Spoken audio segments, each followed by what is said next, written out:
রূপালী জগতে যে নারী যত বেশি উলঙ্গ সে নাকি তত বেশি সাহসী। জানেন, বলে এটা একটা সাহসী না। কনসার্টের নামে অশ্লীলতা আছে না নাই? ছেলে মেয়ে একে অপরকে জড়ায় ধরতেছে, একে অপরকে চুমু খাচ্ছে প্রকাশ্যে দিবালোকে গণমানুষের সামনে। কমেন্ট, ফেসবুকের কমেন্টসে যত ধরনের নোংরামো আছে। আনিল ফাহশাই ওয়াল মুনকারি ওয়াল বাগি, আমি যেমনি তিনটি বিষয়ে আদেশ করলাম, অনুরূপভাবে তিনটি বিষয়ে বারণ করলাম, নিষেধ করলাম।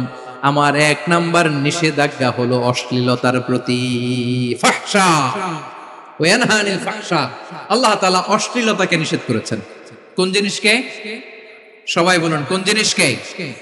যত ধরনের, যত টাইপের, যত ক্যাটাগরির অশ্লীলতা হতে পারে সব অশ্লীলতাকে হারাম করেছেন কে? ফাহশা মানে কি? কথায়, কাজে, আচরণে, কমেন্ট, ফেসবুকের কমেন্টসে যত ধরনের নোংরামো আছে, যত ধরনের অশ্লীলতা আছে, এটাকে আরবিতে বলে ফাহশা। রব্বুল আলামিন বলেন, কুল ইন্নামা হাররামা রাব্বিয়াল ফাওয়াহিশা মা যাহারা মিনহা ওয়া মা বাতান। ও নবী, আপনি বলে দেন, আমার রব প্রকাশ্য, অপ্রকাশ্য, স্পষ্ট কিংবা অস্পষ্ট, দৃশ্যমান কিংবা অদৃশ্যমান সব অশ্লীলতাকে হারাম করেছেন। সব ধরনের অশ্লীলতা হারাম। আল্লাহ তাআলা আমাদেরকে অশ্লীলতা থেকে বাঁচান।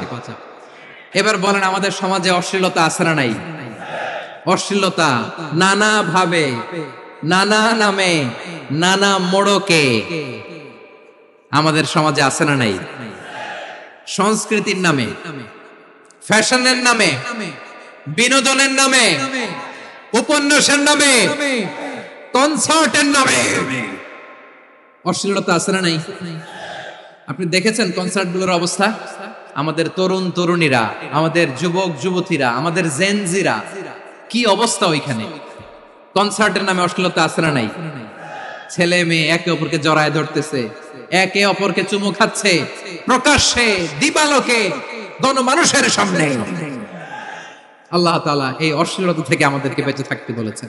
রূপালী জগতের নামে অশ্লীলতা আছে না নাই? এই টার্মটা আপনারা জানেন না? রূপালী জগৎ কি জগৎ? আসলে কি রূপালী জগৎ না অন্ধকার জগৎ? আমার বোনেরা, আপনাদেরকে যে কি বলে তারা বুঝায়, রূপালী জগৎ শুনেই আপনি ভরকে যাবেন না। রূপালী জগতে যে নারী যত বেশি উলঙ্গ সে নাকি তত বেশি সাহসী। জানেন, বলে এটা একটা সাহসী না, খুব সাহসী পদক্ষেপ তার। যত বেশি শরীর থেকে কাপড় নামাতে পারবে, যত বেশি বস্ত্রহীন হয়ে নিজেকে প্রেজেন্ট করতে পারবে, সে নাকি তত বেশি সাহসী। ও আমার চট্টলার ভাইয়েরা, শয়তানের প্রথমে এজেন্ডা ছিল বনি আদমকে বস্ত্রহীন করা। সে আদম এবং হাওয়া আলাইহিস সালামকে নিষিদ্ধ গাছের ফল খাইয়ে তাদেরকে বস্ত্রহীন করেছে। এই জামিনেও সে আমাদেরকে বস্ত্রহীন করতে চাইবে।